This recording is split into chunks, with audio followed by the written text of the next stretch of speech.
Hey friends, it's Rachel. Welcome back to my channel. If you're new here, my name is Rachel Terry. I am the author of 5, soon to be 6 fantasy novels.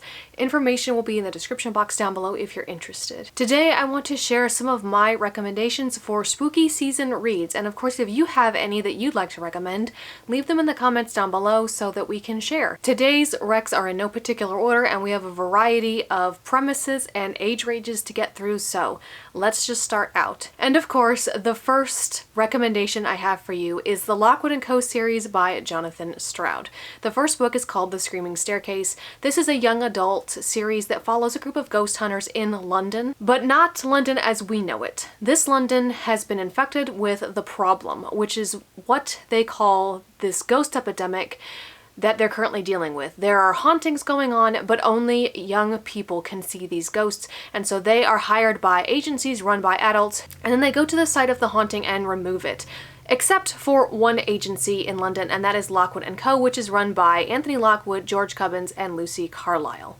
Each of the books in this series deals with essential mystery or case, so to speak, that the characters are on, and they unravel the haunting behind it. But also as the series goes along, you also get closer to solving the mystery as to why the problem exists and why these hauntings are so problematic. This is my favorite series ever. I read The Screaming Staircase for the first time in 2016, and since then I've reread it about 14 times or so. I've lost count at this point, but I have read this book so many times.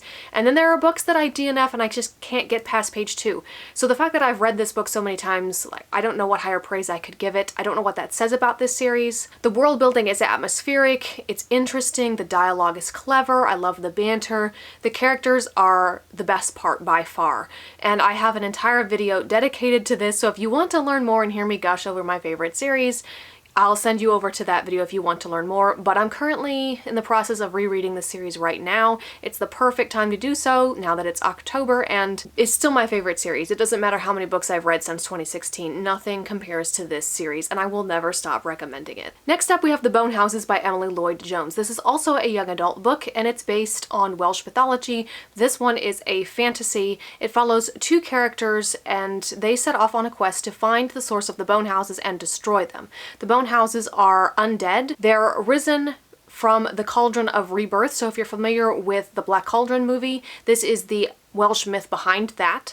So the characters set off on a journey to find the cauldron and destroy it, and hopefully destroy the bone houses that keep rising and encroaching on their village. This is a really simple story. It's not particularly complicated, but I love it so much and I find that it's just so effective.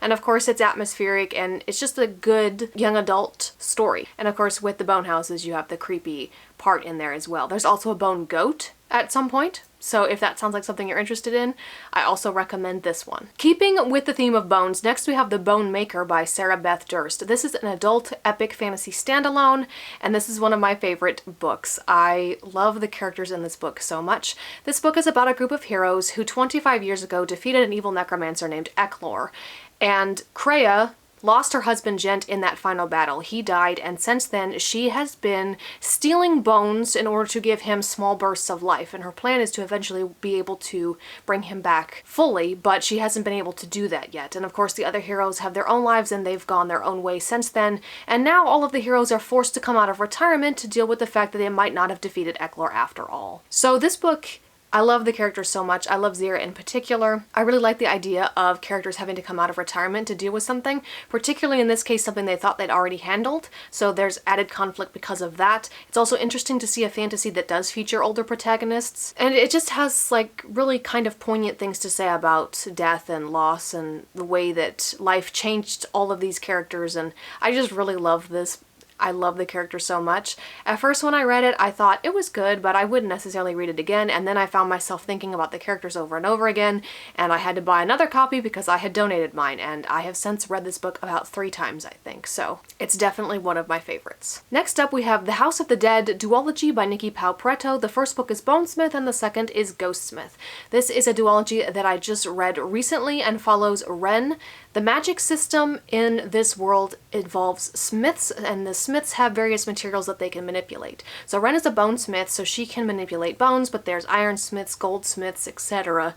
She is in the process of taking her final exam to become a full-fledged Valkyr, which is a bonesmith who protects a Reaper while they locate an anchor bone and sever it, and the anchor bone is what keeps a ghost tied to its earthly remains. So this is another book where you have the undead that are threatening the living, and bonesmiths deal with that and eliminate the threat. But Ren's exam goes wrong, it's sabotaged, and she is banished to the border wall where nothing really is going on, and she doesn't have a lot of chance to prove herself. But she thinks that maybe she can do so when a prince comes to tour the border wall, but that goes wrong and he's kidnapped, and Ren finds herself having to team up with an ironsmith named Julian in order to rescue the prince, but while they do so, they uncover a conspiracy that threatens to undo everything they thought they knew. This is a young adult duology. It was enjoyable. I liked the creepy elements of it. I liked the world building.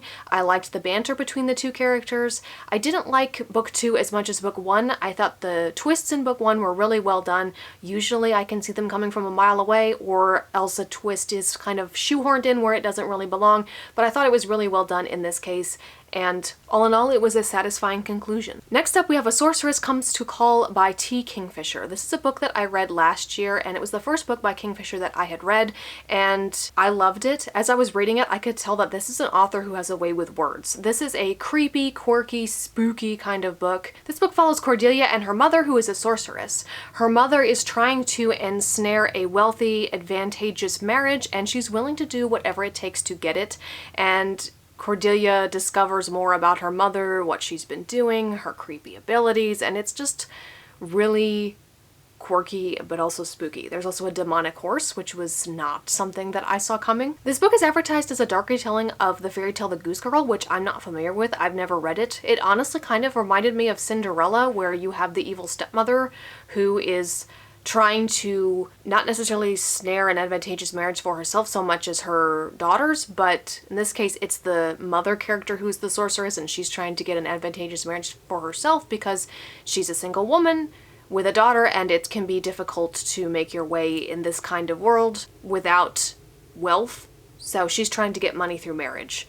And I can't really say too much because there are spoilers, but having said that I've never read The Goose Girl, I don't think you need to. This is a quirky book that stands on its own, and it definitely is perfect for reading during spooky season. Next up, we have The Shepherd King Duology by Rachel Gillig. This consists of One Dark Window and Two Twisted Crowns. This is another duology that I read last year, and I would consider this somewhat of a gothic fantasy. This follows Elspeth Spindle as she gets involved in a conspiracy, so to speak, to destroy the curse that's on the kingdom of Blunder. So in this kingdom, magic is granted by the use of basically a deck of cards, and in order to break the curse, the cards have to be united in one deck, and Elspeth gets involved in all of that. I appreciated that this book had a plot. It's usually thrown in with romanticies, and my biggest beef with romantasy is that they focus too much on the romance and neglect the plot. And I'm not exactly sure that this book actually fits the definition of romantasy, but it's thrown in there a lot anyway, because it definitely does have a plot. The plot is still that we need to reunite this deck of cards in order to break the curse. And I really appreciated that. I love how atmospheric this book is. I thought the magic system was really interesting. I thought the conclusion of the second book was satisfying. It definitely hit me emotionally, which many books don't. I wasn't a huge fan of the beginning of the second book. It took a while to get into it, and if you read it, you know why that is. Some of the choices of how the story was told, but it was a satisfying conclusion all in all, and again, I have a review on this book specifically, so if you'd like more information, you can check out that video. And last but not least, we have A Dark and Secret Magic by Wallace Kinney. This is more of a cozy fantasy book, although I will say it gets surprisingly dark compared to other books that I've experienced in the cozy fantasy genre, but I really did appreciate that.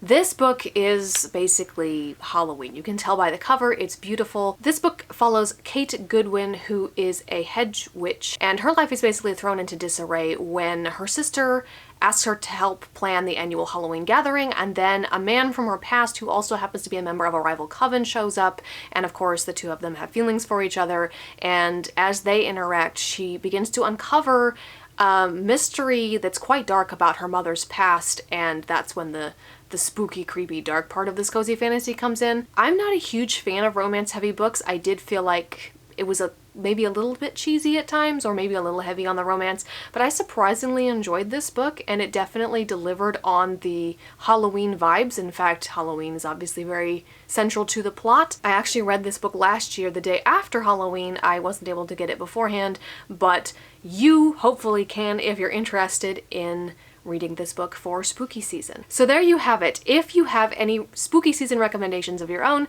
please feel free to leave them in the comments below and share why you liked them and why you think they're perfect for reading during fall. Thank you for watching. If you enjoyed, feel free to leave a like, comment, and subscribe so you don't miss out on any future content.